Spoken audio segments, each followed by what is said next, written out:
New Dad versus the Toothache by Leah_Olivia. Read by The Devil's Advocate 18. I hope you enjoy. What do you mean you can't treat him? We're very sorry, sir, the doctors apologized again, bowing deeply in fear of the anger of his next words will invoke. But we're just not equipped to treat quirkless people here.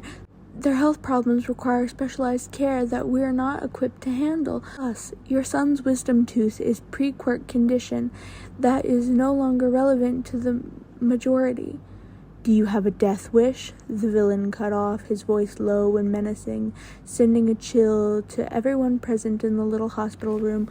Erasure, it's a toothache, not a death sentence, the Izuku teased, shooting his shot at calming the raging crime boss, even as he winced from the pain in his jaw from where he sat on the hospital bed.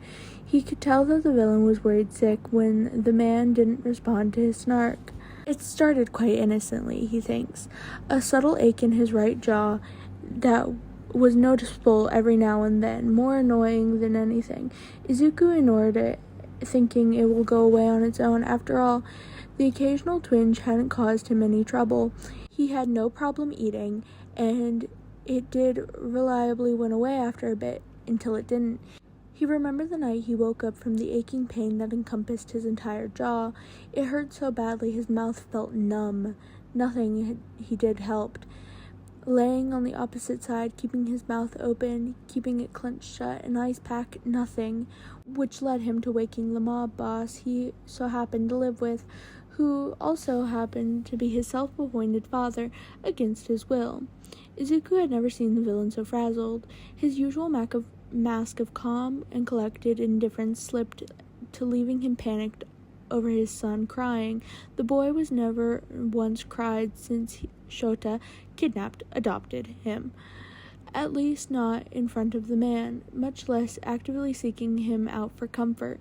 The boy had all but insisted, being a spicy little brat, adamant about keeping his walls up and refusing anything more than the bare minimum to keep him alive. Even when his tears of frustration betrayed him, the boy would pair it with a glare so vicious the villain could compare it to a feral little kitten. Adorable, absolutely adorable, but would definitely bite off your finger if given the chance. All in all, it drove Shota crazy, yet it was what he had gotten used to. The mouth of having Izuku's sass and rebellion and determination making him care for him as difficult as possible, all were met with a steady patience and equal stubborn belief that he would run the boy down eventually, except he didn't expect the day to come so soon and so dramatically. Shota hated seeing Izuku in pain.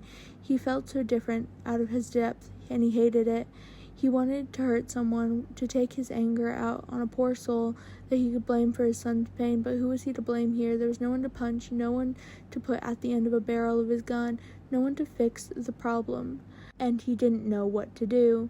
You can't shoot up the hospital, Erasure, Izuku slurred lazily, snapping the crime boss out of his tangle of thoughts and overwhelming storm of emotions, causing the entire room to tense at the obvious implication of the mobster's rage, and no one dared to say it out loud. Normally, he would be more worried about Aizawa's tendency for violence at the slightest inconvenience. Between the persistent, agonizing pain in his jaw and the fever making him delirious, Izuku had little too much on his plate to care.